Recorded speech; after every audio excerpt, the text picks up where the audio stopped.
جی سر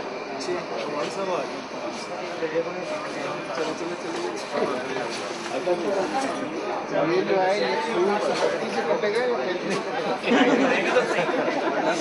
جی سر کٹ سکتا ہے ہیرے کا لیکن سر یہ ریبن نہیں کٹ سکتا. اچھا نہیں کر سکتے ہیرے کا جگر کٹ سکتا ہے. جی سر اس کو ٹیڈ کا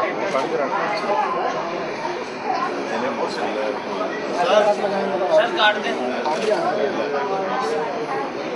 اجازت ہے جی جی سر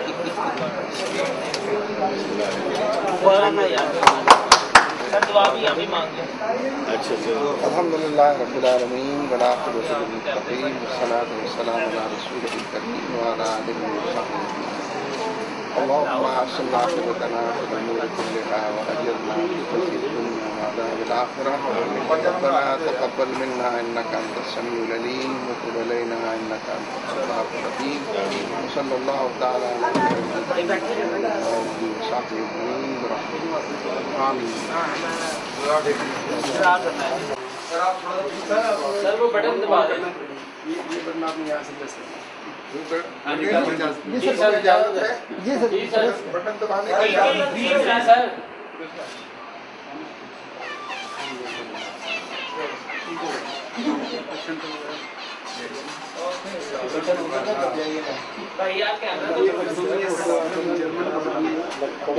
یہ مشینیں شہر میں نہیں، یہ سب سے لیٹسٹ ماڈل اس وقت کا جو ہے وہ ہم نے یہاں شروع کیا ہے.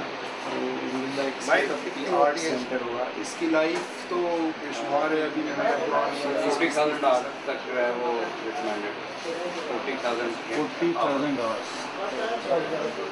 $40,000 گھنٹے. مشین کی لائف کتنی ہے؟ مشین کی لائف سر اس میں سسٹم کے لحاظ 40,000 وہ ہاؤس میٹر بھی پیچھے لگا. مینٹیننس کا بھی. جی ہمیں یعنی وہ جو پروفیشنلی ٹیکنیشین اس کے لیے بنے ہیں. مجھے خوشی ہے کہ منصورہ ہاسپٹل نے ڈائلیسس کے سلسلے میں پیش قدمی کی ہے اور ایک اچھی رپورٹ اور کارکردگی کے حوالے سے ایک اچھا ویژن سامنے آیا ہے کہ 8 مشینوں کا انہوں نے انتظام کر لیا ہے اور اس کے مطابق اس شعبے کو آئندہ کام کر رہا ہے. ہماری سوسائٹی میں وقت گزرنے کے ساتھ ہر چھوٹا بڑا مرض عام ہوتا جا رہا ہے. ایک زمانہ تھا جب لوگ کہا کرتے تھے کہ یہ جو تبدیل ہے یہ غریبوں کی بیماری ہے اور یہ جو ہارٹ کا مسئلہ ہے یہ امیروں کی بیماری ہے. لیکن اب تو محمود و ایاز سب ایک ہی صف پہ آ کر کھڑے ہو گئے ہیں. ہر غریب کی بیماری امیر تک پہنچ گئی ہے اور ہر امیر کی بیماری غریب تک. وجہ تو میں نہیں بتا سکتا، آپ لوگ زیادہ جانتے ہوں گے، لیکن حقیقت یہ ہے کہ جو غذا ہم لوگ کھاتے ہیں بالخصوص 5 اسٹار غذا کے نام پر جو کچھ پیٹ میں پہنچتا ہے وہ نئے مسائل کو جنم دینے کا ذریعہ بنتا ہے. اور ظاہر ہے کہ آج کل کسی کے بس میں بھی کسی کے اختیار میں بھی یہ بات نہیں ہے کہ وہ اپنی مرضی سے کوئی کھانا روزانہ کھا سکے. گھر سے باہر بھی لوگ کھانا کھاتے ہیں اور گھر کے اندر بھی چیزیں جو ہے وہ باہر ہی سے آتی ہیں، گھر کے اندر سے وہ کم پیدا ہوتا ہے. اس لیے لازم ہے کہ جہاں بیماری ہو وہاں علاج کا اور صحت کا انتظام کیا جائے. لہذا منصورہ اسپتال کا خدمت کے حوالے سے اس جانب پیش قدمی کرنا قابل اعتماد ہے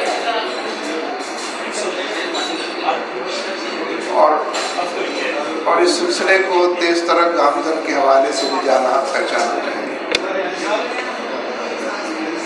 وقت گزرنے کے ساتھ یہ بات بھی واضح ہوتی جا رہی ہے کہ ہمارے معاشرے میں جتنی سہولتیں ہیں ضروریات کو پورا کرنے کا کام ہے اور لوگوں کی خدمت ہے یہ پرائیویٹ سیکٹر ہی انجام دے رہا ہے. حکومت کو اس سے کوئی سروکار نہیں ہے کہ ایجوکیشن میں کیا ہو رہا ہے، ہیلتھ میں کیا ہو رہا ہے، لا اینڈ آرڈر میں کیا ہو رہا ہے.